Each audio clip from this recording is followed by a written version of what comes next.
मरकुस का 8वां अध्याय और उसके 15 पद में हमने एक बात पढ़ी। यहां पर यीशु मसीह ने कहा है, देखो फरीसियों के खमीर और हेरोदेस के खमीर से चौकस रहो। यहां पर यीशु मसीह ने 2 खमीरों का जिक्र किया है। एक खमीर फरीसियों का है और दूसरा खमीर हेरोदेस का है। मत्ती के 16वें अध्याय के 6 पद के अंदर यीशु मसीह तीसरे खमीर का जिक्र करते हैं। मत्ती 16वां अध्याय चैप्टर 16 वर्स 6, देखो फरीसियों और सदूकियों के खमीर से सावधान रहो। यानी 3 तरह के खमीर हैं जिनसे सावधान रहने के लिए प्रभु यीशु मसीह ने मुझे और आपको चिताया है। खमीर क्या चीज होती है? दरअसल खमीर जो है वो हमारी जो बहनें हैं वो कई बार इस्तेमाल करती हैं, यूज करती हैं कुकिंग के अंदर। जैसे केक बनाती हैं या ब्रेड बनाती हैं तो ईस्ट डाला जाता है, उसमें खमीर होता है और वो होता तो थोड़ा सा है लेकिन वो पूरे आटे में और पूरे मैदा में बहुत तेजी के साथ बढ़कर फैल जाता है और पूरे आटे को, पूरे मैदे को वो खमीरा कर देता है। तो यीशु मसीह उस पाप की ओर इंगित करते हैं जो इन व्यक्तियों के अंदरूनी जीवन में छिपा हुआ है, और ये इसलिए हमें चिताया गया है कि हम इस तरह के पाप के अंदर ना फंस जाएं। इसलिए यीशु मसीह मुझसे और आपसे कहते हैं, फरीसियों के खमीर से, हेरोदेस के खमीर से और सदूकियों के खमीर से सावधान रहो। यीशु मसीह ने जो ये 3 बातें हम विश्वासियों के सामने रखी हैं, हमें अपने अपने जीवन में ये ध्यान करना है कि क्या हम में से कोई भी व्यक्ति ऐसा है जिसके जीवन में इस तरीके का खमीर पाया जाता है। क्या हम दिखते तो अच्छे विश्वासी हैं, व्यवहार में भी हमें लोग अच्छा समझते हैं, लेकिन क्या ये तीनों में से कोई भी खमीर हमारे जीवन में पाया जाता है या नहीं? यीशु मसीह ने कहा था, हेरोदेस के खमीर से चौकस रहो। अगर आप मरकुस का 6वां अध्याय निकालेंगे, उसके 20 से और 22 पद तक हम पढ़ते हैं, तो यहां पर आपको मालूम पड़ेगा कि हेरोदेस का खमीर है क्या चीज। हेरोदेस का खमीर हमें यहां पता पड़ेगा। मरकुस 6वां अध्याय उसका 20वां पद पे ध्यान केंद्रित कीजिए। क्योंकि हेरोदेस यूहन्ना को धर्मी और पवित्र पुरुष जानकर उससे डरता था और उसे बचाए रखता था और उसकी बातें सुनकर बहुत घबराता था, पर आनंद से सुनता था। पहली बात तो यह इंपॉर्टेंट है, यहां पर आपको यह मालूम होगा कि हेरोदेस राजा जो था वो यूहन्ना के वचन को सुनता था, आनंद के साथ सुनता था, और क्या करता था, वो घबराता भी था। जब वो वचन सुनता था तो वचन की आग उसको जलाती थी। वचन जो है वो ताया व सोना है, वो आपके जीवन को बदल देता है यदि आपका मन वचन की ओर हो। लेकिन ये जो खमीर है जिसके बारे में यीशु मसीह ने कहा है हेरोदेस का खमीर, उसको हम आज समझ रहे हैं। इसके बाद देखिए 21 और 22 पद हम पढ़ते हैं। ठीक अवसर आया जब हेरोदेस ने अपने जन्मदिन में अपने प्रधानों और सेनाओं पतियों और गलील के बड़े लोगों के लिए भोज किया, तो हेरोदियास की बेटी भीतर आई और नाचकर हेरोदेस को और उसके साथ बैठने वालों को प्रसन्न किया। तब राजा ने लड़की से कहा, तू जो चाहे मुझसे मांग ले, मैं तुझे दूंगा, यहां तक कि मैं अपना आधा राज्य भी तुझे दे दूंगा। 20 पद में तो हम ये पढ़ते हैं कि वो बड़ा आनंद के साथ परमेश्वर के वचन को सुनता था, लेकिन 22वें पद में आकर हमने उसके जीवन का, उसके चरित्र का एक अलग ही चित्रण हमें देखने को मिलता है कि वो वास्तव में है कैसा इंसान। अब यहां पर हमें ये देखना है कि यूहन्ना बपतिस्मा देने वाले से वो डरता क्यों था। क्योंकि अगर आप बाइबल को पढ़ेंगे तो आपको मालूम होगा कि हेरोदेस ने अपने भाई की पत्नी हेरोदियास को अपने यहां रख लिया था। तो यूहन्ना उसको चिताता था कि तुझे अपने भाई की पत्नी को अपने घर में रखना सही नहीं है। यहां बाइबल में हमें यह नहीं मालूम पड़ता है कि उसका भाई जीवित था या मर चुका था, लेकिन उसने इलिसिट रिलेशनशिप को डेवलप किया था, नाजायज संबंधों को उसने डेवलप किया था। और उससे ये इसके चरित्र के बारे में हमें पता पड़ता है कि हेरोदेस का जो चरित्र था महिलाओं के प्रति अच्छा नहीं था। वो उस दृष्टि से जो एक राजा को देखना चाहिए अपनी प्रजा में महिलाओं को, वैसी दृष्टि नहीं रखता था वो। यानी उसके मन में व्यभिचार की भावना उमड़ती रहती थी। और हम यहां पर देखते हैं कि 22वें पद के अंदर ही कि उसके जन्मदिन की खुशी में जब उस लड़की ने, जो उसके पत्नी की बेटी ही थी हेरोदियास की, जब उसने डांस किया तो आप समझ सकते हैं कि वो डांस किस तरीके का होगा। आप समझ सकते हैं कि वो डांस कैसा होगा जिससे प्रभावित होकर एक राजा अपना आधा राज्य देने को तैयार हो जाए। मैं समझता हूं कि वो जो डांस था वो कोई नॉर्मल डांस नहीं था। It must be in a sexually provocative way. आप समझ गए होंगे कि वो किस तरीके का डांस होगा जो आजकल फिल्मों में दिखाए जाते हैं, जिनको देखकर पुरुषों को आकर्षित किया जाता है। और मैंने बताया आपको कि इसका जो चरित्र था वो अच्छा नहीं था महिलाओं के प्रति, इसलिए उसने अपनी संपत्ति उसको लुटाने के लिए अपना मन खोद दिया। यहां हम इस बात पर फोकस नहीं कर रहे हैं कि वो कैसा डांस करता था, पसंद करता था, या उसने क्या चीज अपनी हेरोदियास की बेटी पर लुटा दी, लेकिन हम उस खमीर के ऊपर फोकस कर रहे हैं जो उसके चरित्र में पाया जाता था।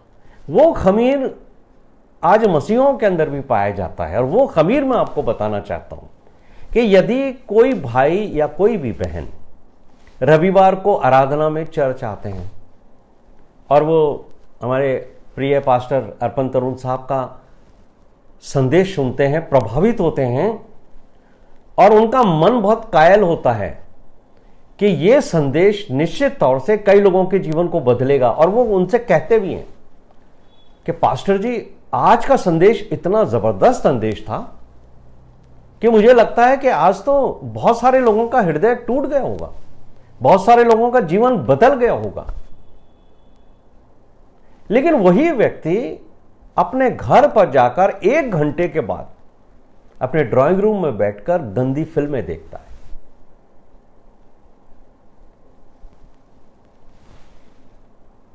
क्या करता है वो? पहले उसने बड़े आनंद से परमेश्वर का वचन सुना, प्रभावित हुआ, और 1 घंटे के बाद वही व्यक्ति ओपनली बैठकर अपने ड्राइंग रूम में अपने मित्रों के साथ डर्टी फिल्म्स देखता है। अगर आप उसके घर चले जाओ, उसको कुछ फर्क नहीं पड़ता, वो बैठा है, वो भी आपको भी बिठा लेगा, ये बैठो ब्रदर, देखिए फिल्म। आपको ताज्जुब होगा कि ये वही व्यक्ति है क्या जो थोड़ी देर पहले चर्च के अंदर जोर जोर से हालेलुया और प्रेज द लॉर्ड के नारे लगा रहा था, जो उस वचन की तारीफ कर रहा था। यही है हेरोदेस का चरित्र कि वो यूहन्ना बपतिस्मा देने वाले के वचन को सुनता था, आनंद लेता था, घबराता था। बहुत से लोग हैं जो आज परमेश्वर का वचन सुन के डर जाते हैं, घबराते हैं, हमारे जीवन का क्या होगा? क्या हम नरक में चले जाएंगे? प्रभु यीशु मसीह जल्द आने वाले हैं, क्या मैं उसके साथ जा पाऊंगा कि नहीं जा पाऊंगा? लेकिन उनके अंदर हेरोदेस का खमीर पाया जाता है। वो खमीर जो हेरोदेस के जीवन से हमें दिखता है, मरकुस 6:22 में उसका असली चरित्र उभरता है। उसने संदेश सुना, खुश हुआ, आनंद किया, लेकिन उसका जो अंदर का चरित्र है वो थोड़ी देर में ओपन हुआ। लेकिन ऐसे लोगों का में एक चीज और है कि ऐसे लोग जो हैं वो ओपनली ये सब काम करते हैं, उनको इससे फर्क नहीं पड़ता कि दूसरे लोग क्या सोचेंगे। जैसे हेरोदेस था, उसको कुछ फर्क नहीं पड़ रहा था कि मैं एक तरफ यूहन्ना बपतिस्मा देने वाले का प्रवचन सुनता हूं, वचन सुनता हूं, और एक तरफ मैं इस लड़की के ऐसे डांस देखता हूं जिनकी चर्चा करना भी आपके लिए अच्छा नहीं। आप सोचिए, क्या हेरोदेस का खमीर आपके जीवन में पाया जाता है? हम दूसरा खमीर देखेंगे, वो है सदूकियों का खमीर। सदूकी लोग जो थे वो अपने डॉक्ट्रिन में वीक हुआ करते थे, यानी जो सिद्धांत उनको बताए जाते, पढ़ाए जाते थे, उसमें वो पूरी तरीके से उन्हें स्वीकार नहीं करते, बल्कि अगर कोई दूसरा सिद्धांत उनको बताया जाए वो उससे प्रभावित होते हैं। मैं आपको उदाहरण देकर कहना चाहता हूं, आपकी मंडली में आपके पासवान आपको धर्म ज्ञान सिखा रहे हैं, जो सिद्धांत वो आपको बता रहे हैं वो आपके लिए संपूर्ण हैं, पूरे हैं। लेकिन बहुत सारे लोग ऐसे होते हैं जिनमें सदूकियों का खमीर होता है, जो उस डॉक्ट्रिन से पूरी तरह प्रभावित नहीं होते, लेकिन अगर कोई दूसरा व्यक्ति आकर उनको दूसरे तरीके की शिक्षा देता है वो उससे प्रभावित हो जाते हैं। जैसे आजकल एक मदर गॉड की डॉक्ट्रिन चली है कि कोई आकर उनसे कहता है कि देखो, स्वर्ग में पिता ही नहीं है, स्वर्ग में माता भी है, इसलिए हमें सिर्फ परमेश्वर पिता से प्रार्थना नहीं करनी है, हमें परमेश्वर माता से प्रार्थना करनी। तो वो सिद्धांत की तरफ चले जाते हैं। सदूकियों के अंदर क्या था कि ये पुनरुत्थान में विश्वास नहीं करते थे, और दूसरी ये चमत्कारों में विश्वास नहीं करते थे। आज भी बहुत सारे ऐसे लोग हैं जो सोचते हैं जो पहले चमत्कार हो गए वो हो गए, लेकिन अब परमेश्वर कोई चमत्कार नहीं करता। वो पवित्र आत्मा की जो वरदान है, गिफ्ट हैं, उनको भी महत्व नहीं देते। उनके बारे में भी उनका विचार होते हैं कि ठीक है, ऐसी कोई बात नहीं है। लेकिन अगर कोई नई शिक्षा आके उनको देता है तो पुरानी जो शिक्षा है उसको तुरंत छोड़कर वो नई शिक्षा में चले जाते हैं।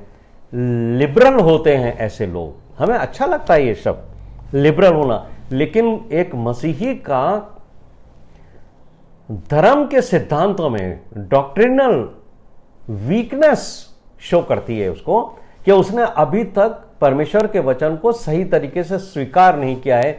इसलिए पौलुस ने भी रोमियो के अध्याय में और दूसरे अध्यायों में बात कही है कि अगर कोई स्वर्गदूत भी आकर तुम्हें वो शिक्षा दे जो हमने नहीं दी है, या वो शिक्षा जो प्रभु यीशु मसीह के वचनों के ऊपर आधारित नहीं है, तो याद रखना कि तुम्हें उस शिक्षा को कभी स्वीकार नहीं करना है, वरना तुम भटक करके और नरक के अंदर चले जाओगे। यह है सदूकियों का खमीर। और तीसरे तरीके का जो खमीर है वह है फरीसियों का खमीर, और हम आज इसके ऊपर ज्यादा फोकस करेंगे और ये जानने की कोशिश करेंगे कि क्या हमारे अंदर फरीसियों का खमीर तो नहीं पाया जाता है। और फरीसियों का खमीर ये था, जो मेन चीज है उनके खमीर की वो है हिपोक्रेसी, दिखावे की धार्मिकता फरीसियों के जीवन में हमेशा पाई गई है। तो ये खमीर जब हमारे जीवन में बढ़ जाता है तब हम दिखावे को ज्यादा महत्व देते हैं अपने असली जीवन से। मेरे प्रिय भाइयों और बहनों, हमने अपनी मंडलियों में, अपने विश्वासियों के बीच में ऐसे बहुत सारे लोगों को देखा होगा जो अंदर से कुछ और होते हैं, लेकिन बाहर से वो लोगों को प्रभावित करने के लिए इस तरीके से अपना व्यवहार रखते हैं, इस तरीके से प्रदर्शन करते हैं, उससे लोग उनको विश्वासी और प्रभु के नजदीक जानते हैं। और यीशु मसीह हमेशा इस बात के ऊपर फोकस करते थे। यीशु मसीह ने कहा है कि देखो, अगर आप मत्ती का 23वां अध्याय 3 और 25वां पद पढ़ोगे तो आपको यहां पर मालूम हो जाएगा कि यीशु मसीह इस बात के ऊपर फोकस करते हैं। वो कहते हैं कि तुम्हारे अंदर फरीसियों का तरीके का विश्वास नहीं होना चाहिए। अगर तुम्हारी धार्मिकता फरीसियों की धार्मिकता से बढ़कर आगे नहीं होगी तो तुम कभी परमेश्वर के राज्य में प्रवेश नहीं कर पाओगे। ये वो खमीर है जो फरीसियों के जीवन में पाया जाता है और धीरे धीरे वो विश्वासियों के जीवन में भी आगे आएगा। और हम ये देखते हैं कि ऐसे लोगों का आत्मिक जीवन फर्क होता है, जो पवित्रता दिखाता है, लेकिन उनका अंदरूनी जीवन जो होता है वो कंप्लीटली अपवित्र होता है। और आज के युग में मसीहों के अंदर जो सबसे बड़ा खतरा है जिस खमीर का, वो खमीर है फरीसियों का खमीर।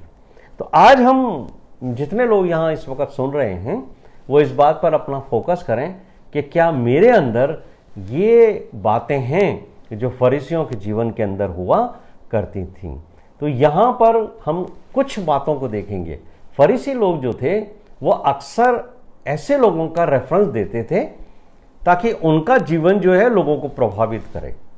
जैसे वो ये कहा करते थे, हम तो अब्राहम की संतान हैं, यानी वो प्रभावित करने की कोशिश करते हैं कि हम तो अब्राहम की संतान हैं। ऐसे ही आज भी बहुत सारे मसीह हैं, विश्वासियों मंडलियों में पाए जाते हैं जो या तो अपने चर्च का रेफरेंस देते हैं, हम तो सीसी चर्च सेक्टर 6 के सदस्य हैं, तो लोग प्रभावित होते हैं भिलाई के अंदर।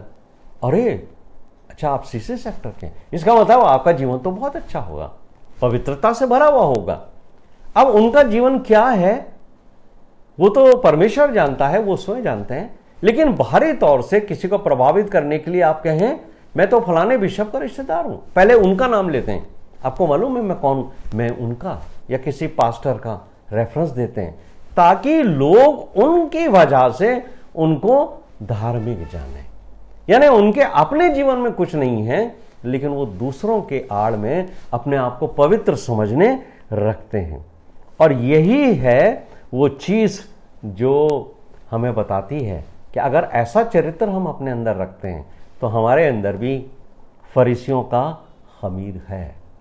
मत्ती का 5वां अध्याय उसके 20वें पद में यीशु मसीह कहते हैं कि यदि तुम्हारी धार्मिकता शास्त्रियों और फरीसियों की धार्मिकता से बढ़कर ना हो तो तुम स्वर्ग के राज्य में कभी प्रवेश नहीं कर पाओगे। यीशु मसीह यहां क्वांटिटी की बात नहीं कर रहे हैं कि बढ़कर, यानी अगर उनके पास 10 अच्छी बातें हैं तुम्हारे पास 20 होनी चाहिए।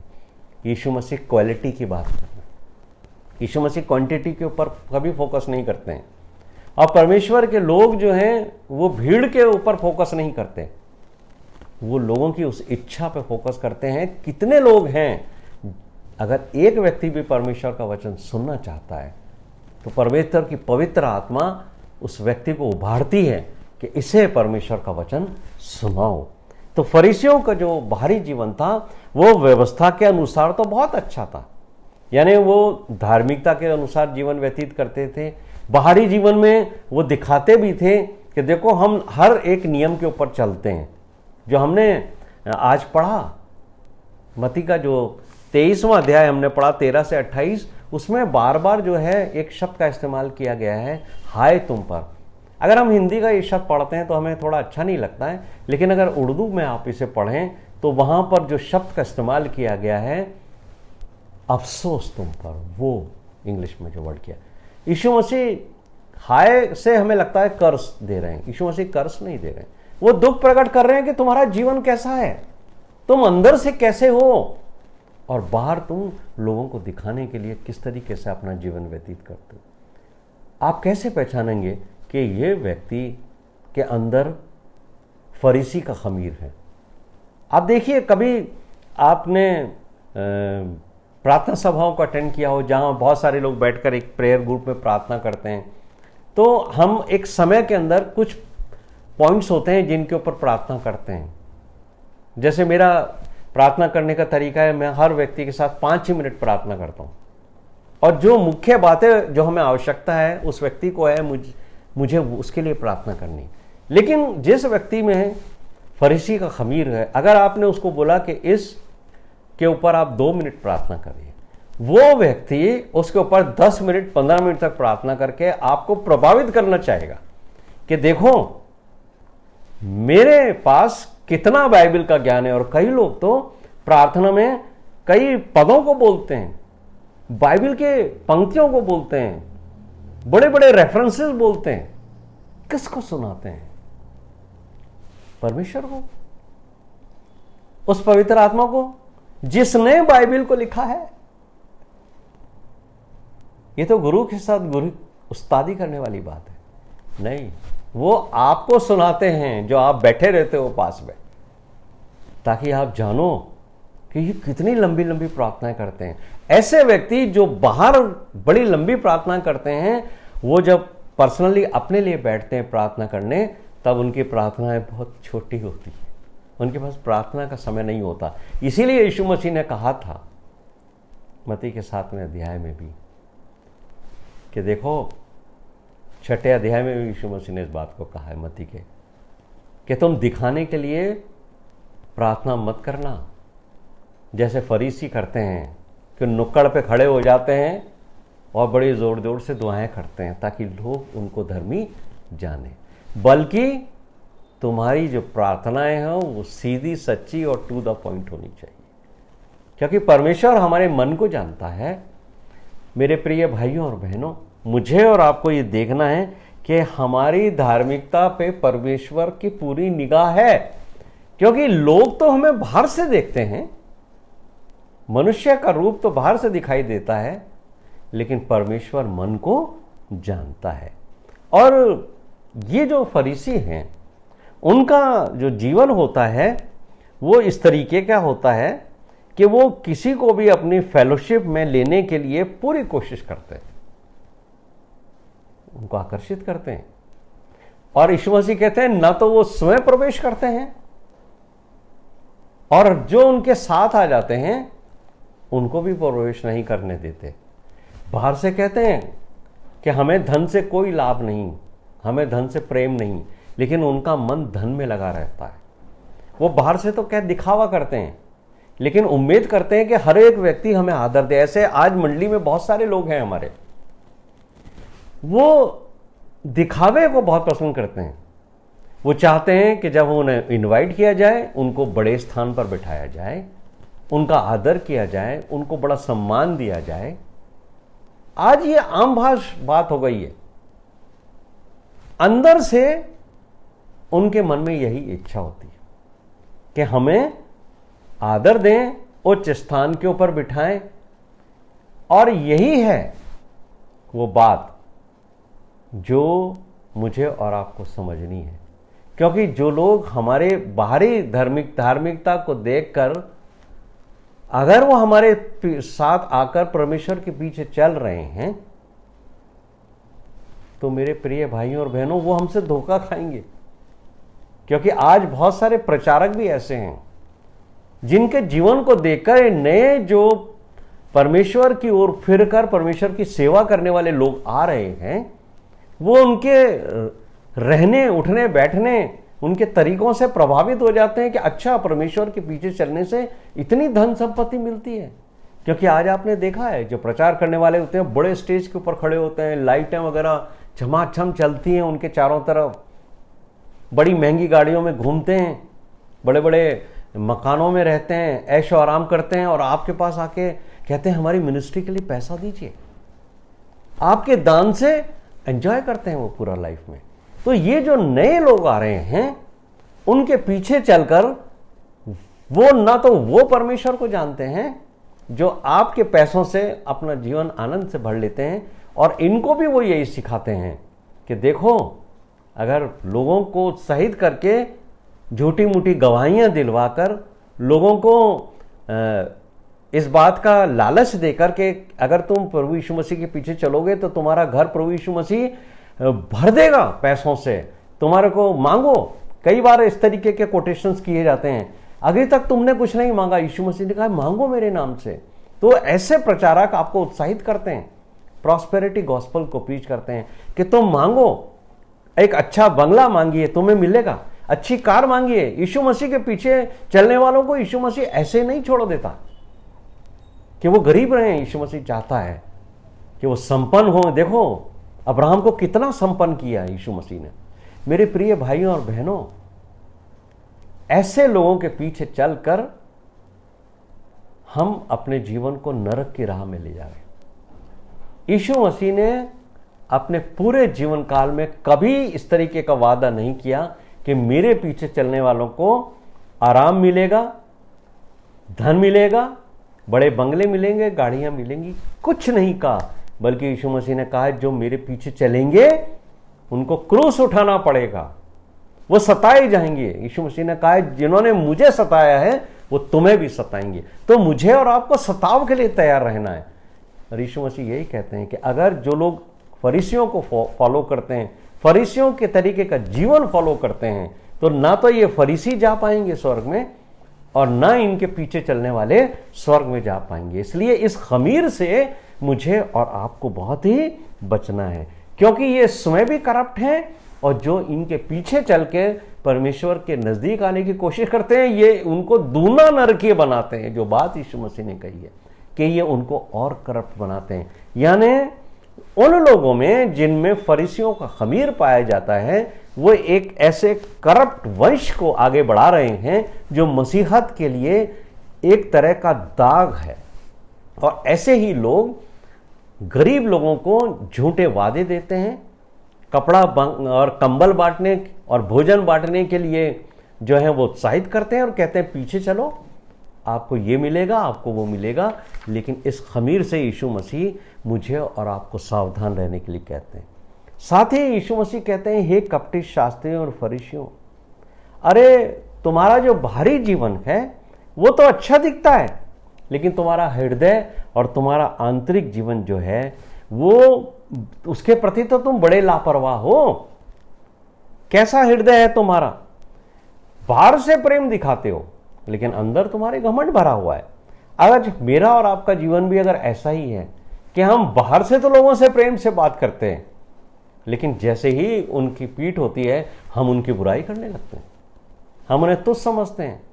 और घमंड तो हमारे फरीसियों में इतना था कि वो हर किसी के साथ बैठना पसंद नहीं करते थे, बल्कि वो आरोप भी लगाते थे यीशु मसीह पर। कहते थे वो कि तुम उसके चेलों से कि तुम्हारा जो गुरु है वो पापियों के साथ उठता बैठता है। आज भी हमारी मंडियों में ऐसे लोग हैं जो एक खास क्लास के साथ ही उठना बैठना पसंद करते हैं। वो गरीब और निर्धन लोगों के साथ उठना बैठना नहीं पसंद करते हैं। या अगर उन्हें ये पता पड़ जाए कि व्यक्ति का जीवन अच्छा नहीं है, ये शराब पीता है, ये पापी है, इसका जीवन चरित्र अच्छा नहीं है, तो चर्च में वर्शिप के दौरान भी वो उसके पास बैठना पसंद नहीं करते। मेरे प्रिय भाइयों और बहनों,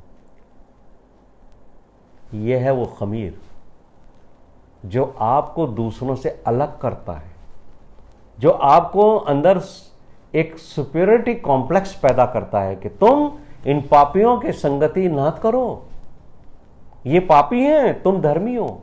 और बाहर से ये दिखाने का जो काम है, और यीशु मसीह ने तो यही कहा था कि बीमार को डॉक्टर की जरूरत है, वैद्य की जरूरत तुम्हें थोड़ी है। मैं तो पापियों को बचाने आया हूं, तुम तो धर्मी कहते हो अपने आप को। और इसीलिए जिनमें ये खमीर होता है फरीसियों का, उनको कभी नहीं लगता अपने जीवन काल में कि उनके जीवन में कोई पाप है भी, और वो उस पाप के साथ जीते रहते हैं और एक दिन मृत्यु को प्राप्त करते हैं। और फिर जब परमेश्वर के न्याय शासन के सामने खड़े होंगे तो वहां उन्हें सिर्फ एक ही बात सुनने को मिलेगी कि प्रभु कहेंगे मैं तुम्हें नहीं जानता।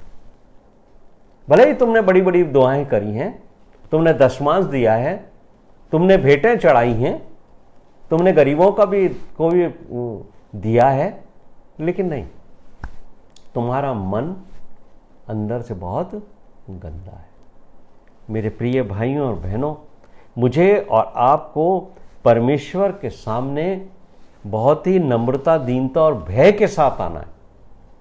हमें परमेश्वर के सामने बिल्कुल दिखावा नहीं करना है मेरे प्रिय भाइयों और बहनों। आपको मैं एक पद देता हूं, वो आप अपनी बाइबल में अंडरलाइन कर लेना। पहला शमूएल 16 अध्याय उसका 7वां पद हमेशा अपने सम्मुख रखिए, और वहां पर परमेश्वर का वचन मुझे और आपको एक बड़ी महत्वपूर्ण बात कहता है। वहां पर लिखा हुआ है, मनुष्य तो बाहरी रूप देखता है, लेकिन प्रभु मन को जांचता है। परमेश्वर की दृष्टि इंसान के मन पर लगी हुई है। और जो बात आज प्रार्थना में की गई, जो बात आज परमेश्वर के वचन में आप लोगों ने पढ़ी, कि परमेश्वर इस संसार के अंदर एक पापी का वो पत्थर का हृदय जो अपने जीवन में लेकर घूमता है, उसको वो मांस के हृदय में कन्वर्ट कर देगा। यह है आज के समय का सबसे बड़ा मिरेकल। जब मेरा हृदय जो पत्थर का हृदय है, उसको मेरे प्रभु यीशु मसीह ने मांस के हृदय में कन्वर्ट कर दिया, चेंज कर दिया। यह है मिरेकल। यह मिरेकल्स नहीं है कि एक बीमार पर के लिए प्रार्थना करी और वो चंगा हो गया, उसको बुखार उतर गया। एक के लिए आपने प्रार्थना करी और उसका कोरोना से उसका इलाज हो गया, वो ठीक हो गया। नहीं, ये सब बाहरी हैं मेरे प्रिय भाइयों और बहनों। आपका और मेरा आंतरिक जीवन जब तक नहीं बदल जाता, तब तक हमारे जीवन में कोई चमत्कार नहीं। और अगर हम में फरीसियों का खमीर पाया जाता है, तो याद रखिए कि हमें अपने पूरे जीवन में कभी ये नहीं लगेगा कि हमने कोई पाप किया है, बल्कि हम दूसरों को देखते रहेंगे कि ये पापी है। दूसरों की तरफ, जैसे वो फरीसी थे, वो यीशु मसीह के चेलों से कहते रहते, तुम्हारा गुरु पापियों के साथ उठता बैठता, तुम पापियों के घरों में खाने खाते हो। दूसरों को पापी समझना, लेकिन अपने को धर्मी समझना। और यीशु मसीह ने एक उदाहरण दिया था कि एक महसूल लेने वाला परमेश्वर के घर में प्रार्थना करने आया और एक फरीसी प्रार्थना करने आया, और उसने परमेश्वर से यही बात की कि मैं तेरे सारे नियमों को मानता हूं और मैं इसकी जैसा भी नहीं हूं, ये जो चुंगी लेने वाला है, ऐसा नहीं हूं मैं, मेरा जीवन तो बहुत अच्छा है। तो जिसका जीवन बहुत अच्छा है, उसके मन में तो पूरे जीवन कभी ये बात आएगी ही नहीं कि मुझे पश्चाताप करना है। जबकि यीशु मसीह ने अपना जो पहला संदेश दिया था, जो शुरू में पहला संदेश दिया यीशु मसीह ने, वो उसी बात पर आधारित है, मन फिराओ, पापों से पश्चाताप करो, क्योंकि स्वर्ग का राज्य निकट है। जब तक मैं और आप अपने पापों से पश्चाताप नहीं करेंगे, अपना मन नहीं फिराएंगे, मन फिराने के उपरांत मन फिराव के योग्य फल हम नहीं लाएंगे, कैसे पता पड़ेगा? जब हमारे जीवन में वो बातें जो मन फिराने से पहले थीं, वो हट गई हैं, दूर हो गई हैं हमारे जीवन में। अब हम एक नया प्राणी हो गए, अब हम वैसा जीवन नहीं व्यतीत करते। ये कब होगा? जब हम दिखावे के जीवन से बाहर आएंगे, जब हम फरीसियों के खमीर से बाहर आ जाएंगे, तब हमारा जीवन स्वर्ग में प्रवेश करने के लायक होगा। मेरे प्रिय भाइयों और बहनों, आज हमने 3 तरह के खमीर देखे, हेरोदेस का खमीर, सदूकियों का खमीर और फरीसियों का खमीर। हम में से बहुत सारे लोगों के जीवन में हो सकता है हेरोदेस का खमीर ना हो। हमें से बहुत सारे लोग अपने डॉक्ट्रिन, अपने सिद्धांत को इतने मजबूती से पकड़े हुए हैं कि उनको कोई भी कल्ट विद्या में फंसा नहीं सकता। लेकिन हमें से बहुत सारे लोगों के अंदर फरीसियों का खमीर है। आप अपने जीवन को देखिए। जब आज आप प्रार्थना करने के लिए अपने बिस्तर पे जाते हैं, आज रात्रि में जब आप प्रार्थना करते हैं, सोचिए कि क्या प्रभु यीशु मसीह ने कहा है। मेरे प्रिय भाइयों और बहनों, ये आपका आंखों को खोलने के लिए परमेश्वर का वचन है। हम धन्यवाद देते हैं कि परमेश्वर ने इस बाइबल स्टडी के माध्यम से हमारी आंखें खोली है। मैं आपको उत्साहित करता हूं, अगर एक भी व्यक्ति ऐसा है जिसने इस वचन को सुनकर ये जाना है कि मेरे जीवन में फरीसियों का खमीर है, तो यीशु मसीह आज भी आपको आमंत्रित करते हैं कि तुम जान लो कि तुम बीमार हो और मैं तुम्हें उस बीमारी से छुड़ाऊंगा। तुम जान लो कि तुम पापी हो, मैंने तुम्हारे लिए अपना लहू बहाया, मेरे लहू को लो। आज भी उसमें सामर्थ्य है कि तुम्हारे जितने भी पाप हैं वो मेरे लहू के द्वारा धुल जाएंगे। परमेश्वर आज आपको आमंत्रित करते हैं सल्वेशन के लिए। उद्धार का रास्ता आज भी खुला हुआ है, लेकिन हम उद्धार को तब प्राप्त करेंगे जब हम फरीसियों का जो खमीर है, हिपोक्रेसी का जो जीवन है, ढोंग भरा जो जीवन है, हम उसको छोड़ेंगे। प्रभु इस वचन के द्वारा मुझे और आपको आशीष दे। प्रभु इस वचन पर समझने और चलने के लिए हमारी आत्मिक आंखों को खोले। जय मसीह की।